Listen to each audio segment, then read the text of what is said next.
여러분 안녕하세요. 말씀 묵상입니다.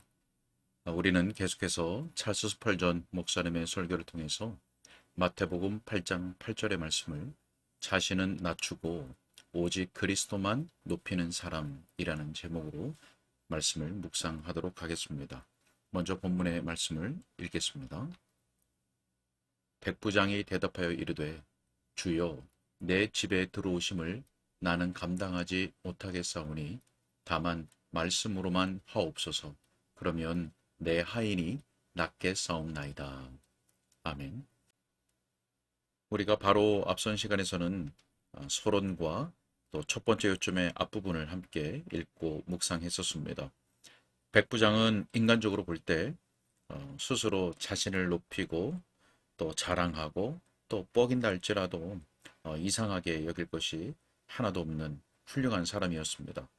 그러나 그는 자신의 무가치함에 대한 의식을 가진 사람이었다고 했습니다. 자, 자신이 무가치하다는 이 의식은 우리로 하여금 하나님 앞에서 참되고 바른 생각을 갖게 한다는 것이 첫 번째 요점의 앞부분의 내용이었습니다. 자, 우리는 계속해서 오늘 첫 번째 요점의 이후의 내용들을 함께 읽고 묵상하도록 하겠습니다. 자, 다음으로 우리가 주목할 것은 자신이 무가치하다는 깊은 의식이 아주 큰 죄를 지은 사실을 보여주는 증거는 전혀 아니라는 것입니다. 이것을 정반대의 빛에 비추어 볼 수 있습니다. 만일 그 사람이 정말 악하였었다면 양심의 예민함을 상실하고 무디어졌을 것입니다. 그럴 경우에 자신이 무가치하다는 의식을 예리하게 가진다는 것은 정말 불가능한 일입니다. 자기를 대단하게 생각하는 사람은 필연적으로 깨끗한 삶을 산 사람이 아닐 것입니다. 반면에 자기를 아주 좋지 않게 생각하고 있다는 것이 그가 다른 사람보다 더 악하다고 하는 것을 증거하는 것은 아니라고 하는 것입니다. 자신이 무가치하다고 느끼는 자는 하나님으로부터 높임을 받을 무엇인가를 가지고 있는 사람입니다. 우리는 이 점을 확신할 수 있습니다. 주님께서 당신의 궁정을 정하시고 사람들 중에서 당신의 거처를 찾으실 때 이렇게 말씀하실 것입니다. 나는 높고 거룩한 곳에 거하되 겸손하고 회개하는 심령을 가지고 있는 자와 함께 거하며 겸손한 자의 심령을 소생시키고 회개하는 자의 마음을 다시 소성케 할 것이다. 여러분, 어떤 사람이 자기에 대해서 어떻게 평가하든지 그것을 가지고 그 사람을 평가하지 말아야 합니다. 그렇지 않고 그들 자신이 말하는 것을 가지고 그들을 평가하려 한다면 바로 이것을 기준으로 삼으시기 바랍니다. 곧 자신을 낮게 생각하고 겸비한 자는 높임을 받아야 하고 자기를 높이는 자는 낮아져야 할 사람이라고 말입니다. 큰 자는 작은 자이고 자신을 작게 보는 자는 정말 더 큰 자로 여겨야 할 것입니다. 하나님께서는 자랑하는 자들을 사랑하지 않으십니다. 주님께서는 줄인 자들에게 좋은 것으로 채워주십니다. 그러나 부자들은 빈손으로 보내십니다. 자, 제가 자기를 무가치하게 보는 이 의식을 추천하는 것은 그 의식이 다른 이들에게 친절하게 대하도록 하는 경향이 있기 때문입니다. 자신만 생각하고 있는 자는 누구나 다른 일을 결코 생각하지 못하는 법입니다. 교만은 동정심을 전혀 갖지 못합니다. 병든 하인을 위해서 의사를 찾으러 가기보다는 그 하인을 밖으로 내쫓습니다. 여러분, 만일 어떤 사람이 교만하다면 그는 나는 권세 아래에 있는 자다. 내 밑에도 군인들이 있다. 나는 병든 종들을 돌보는 일로 골치를 앓을 생각이 없다. 라고 말했을 것입니다.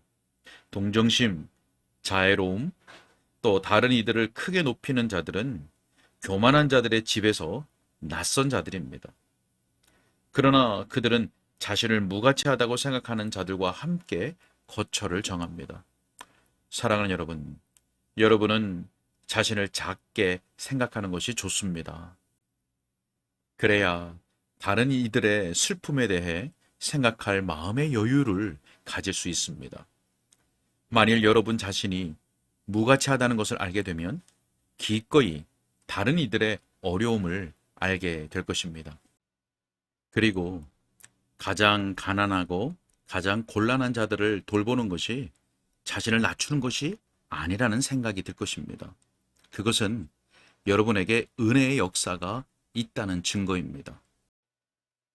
자신이 그보다 더 나을 게 전혀 없다는 느낌 때문에 이웃을 사랑하는 경우 그 마음에 은혜가 역사한 흔적이 분명하게 나타난 것입니다. 자신을 위대한 사람, 아주 대단한 사람, 공로가 큰 사람, 영예와 존경을 받을 만한 자로 여기는 사람은 동료들에 대해 함부로 대하고 아무런 가책을 느끼지 못하며 자기가 지나는 길을 막아서고 있거나 자기의 의도를 방해하는 이들을 가만두지 않습니다. 그러나 자신이 정말 무가치하다고 느끼며 하나님의 긍휼의 빚을 지고 있다고 여기는 자는 오직 그 은혜와 긍휼만 의지할 것입니다. 그리고 그런 자가 동료 죄인들에게 온유하고 자애롭게 대할 것입니다. 그리고 그들에게 안위의 말을 해줄 것입니다. 자, 우리가 이 무가치함의 의식을 권장하는 또 다른 이유는 그 의식이 구주를 향하여 겸비한 자세를 가지게 만든다는 데 있습니다. 정말 주님께 뽐내거나 교만한 자세를 가지는 것이야말로 전부 다 가증스러운 일입니다. 그럼에도 그러한 일이 결코 보기 드문 일이 아닙니다.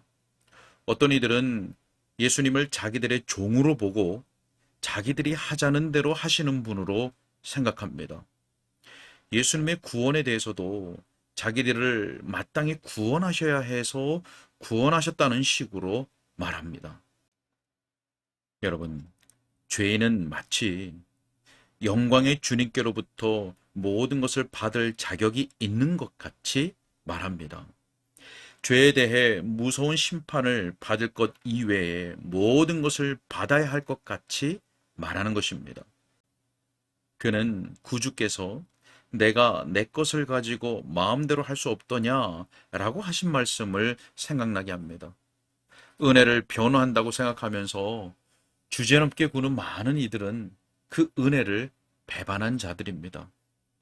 사랑하는 여러분, 우리 주님께 기도하러 나오는 것은 좋은 일입니다. 그러나 빚쟁이가 빚을 받으러 나오는 것 같이 해서는 안 됩니다.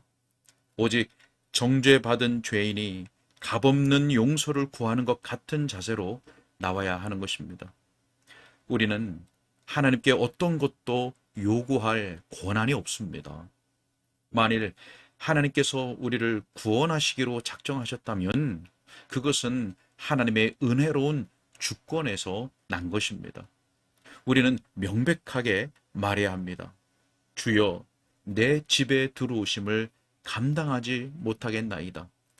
주께서 저를 위해 죽으신다는 것은 제가 볼 때 이적들 중에서 가장 큰 이적입니다.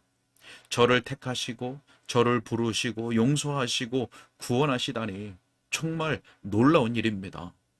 제 영혼이 기이함에 넘쳐 감사할 일입니다.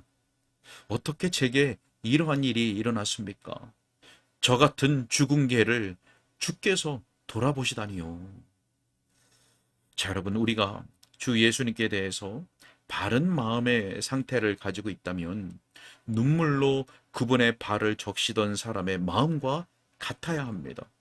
아니면 엎드려 주님께 경배했던 나병 환자와 같은 심정으로 나아가야 하는 것입니다. 우리는 겸비한 회개자의 모습으로 나가야지 마치 하나님의 은혜를 요구할 수 있는 권한을 가진 자같이 자만하는 자세로 나아가서는 안 되는 것입니다. 자, 또한 자신이 무가치하다는 이 의식이 정말 유익한 것은 그 의식이 하나님께서 그 사람을 복되게 하실 수 있는 자리에 서게 하기 때문입니다. 여러분은 이러한 말을 할지 모릅니다. 오, 그 자리가 어디인가요? 자, 여러분, 주님께서는 주님 자신의 속성에 따라서 행동하실 분입니다. 하나님께서는 언제나 하나님이십니다. 창조하실 때에도 여전히 하나님이셨듯이 새롭게 창조하실 때에도 여전히 하나님이십니다. 우리가 하나님 앞에서 취할 유일한 바른 입장은 하나님께서 거룩하시고 영광스러우시니 정말 우리는 그분의 은혜를 받을 만한 자격도 가치도 없는 자라고 하는 이 자세인 것입니다. 우리는 하나님께서 하시는 말씀, 내가 하나님이니 나 외에 아무도 없느니라 라고 하시는 말씀을 들어야 합니다. 그렇게 하지 않으면 구원받기 위해 하나님을 결단코 바라보지 못할 것입니다. 만일 내가 마치 권리와 당당한 권한을 가진 자로서 서 있다면 하나님께서 저를 복되게 하실 수 없습니다. 하나님께서 인정하실 수 없는 것을 어찌 인정하실 수 있겠습니까? 어떻게 감히 하나님께서 값없는 은사로 부르시는 이 특별한 은혜를 요구할 권한이 있겠습니까? 저는 이 자리에서 주님께서 다음과 같이 말씀하시는 음성을 얼마나 자주 듣는지요. 로마서 9장 15절 말씀과 같이 내가 긍휼히 여길 자를 긍휼히 여기고 불쌍히 여길 자를 불쌍히 여기리라. 틀림없이 하나님은 하나님으로 계실 것입니다. 만일 하나님께서 그의 주권의 보좌를 떠나지 않으셨다면 우리는 구원받지 못했을 것이며 소망 없이 망하게 되었을 것입니다. 그는 구원의 역사에 있어서도 주와 임금이 되십니다. 여러분은 구원의 역사를 하나님의 값없이 베푸시는 은사로 받아야 합니다. 우리는 그 은혜가 아니면 죽을 수밖에 없는 것입니다. 만일 그것이 은혜에 속한 것이라면 권리에 속할 수 없는 것입니다. 만일 은혜에 속한 것이면서도 여전히 권리에 속한 것이라면 서로 모순이 되는 것입니다. 그의 긍휼히 여기심은 너무나 크고 그의 자비하심은 측량할 수 없이 큽니다. 그러나 하나님께서는 자신의 의지를 내세워 하나님의 주권적인 은혜를 거스르는 자들을 불쌍히 여길 수 없습니다. 죄인된 여러분이요, 만일 그대가 용서를 받으려면 주께서 임금 되심을 고백해야 합니다.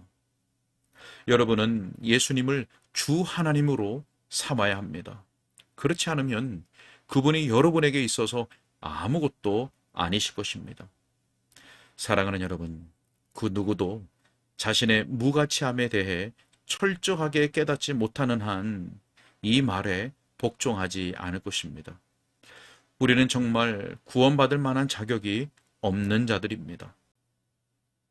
우리가 구원받을 만한 자격이 있어서 구원받는다면 그것은 빚이지 은혜에 속한 것이 아닙니다. 우리는 죄를 지어 하나님의 손에서 어떤 선도 받을 만한 자격이 없는 자입니다. 우리가 그럴 만한 가치가 있는 자라면 우리는 공의에 호소하게 되고 더 이상 긍휼은 필요가 없게 될 것입니다. 이 설교를 들으시는 여러분이요, 오셔서 주님 앞에 머리를 숙이시고 주님만이 왕이심을 인정하십시오. 우리가 주님의 진노 외에 그 어떤 것도 받을 자격이 없다는 것을 고백하도록 합시다. 그러니 우리는 아무런 권리가 없습니다. 그저 우리는 단순하게 울부짖으면서 오 하나님이시여 저를 불쌍히 여기소서라고 말할 수밖에 없습니다. 네, 오늘은 여기까지 읽도록 하겠습니다. 네, 스펄전 목사님은 오늘 설교에서 먼저 주의할 것을 설명했는데요. 누군가 자신이 무가치하다는 의식을 가졌다고 해서 그가 아주 큰 죄를 지었다는 증거는 아니라고 하는 것입니다. 오히려 그가 정말 악한 사람이라면 그 양심이 예민하지 않을 것이라는 겁니다. 하나님은 자랑하는 자들을 사랑하지 않으신다는 것을 우리가 기억해야 되겠습니다. 또 이와 같이 자기를 무가치하게 여기는 의식은 다른 사람들에게 친절하게 대하도록 하는 경향이 있습니다. 또 그 의식은 구주를 향하여서 겸비한 자세를 가지게 만듭니다. 그래서 자신이 무가치하다고 여기는 이 의식은 하나님께서 그 사람을 복되게 하실 수 있는 자리에 그를 서게 하는 것이죠. 자, 여러분은 어떻습니까? 여러분의 영혼에 하나님의 은혜의 역사가 있었습니까? 그래서 자신을 무가치하게 여기고 주님 앞에서 겸비한 자세를 가지고 있습니까? 그 겸비함이 어떻게 나타납니까? 구주만을 높이고 구주를 주인으로 삼고 있는 그런 태도로 나타나고 있습니까? 성령께서 우리의 심령에 역사하여 주셔서 우리 모두가 겸비한 회개자의 모습으로 서며 또 그와 같이 살아갈 수 있기를 소원합니다. 함께 기도하겠습니다.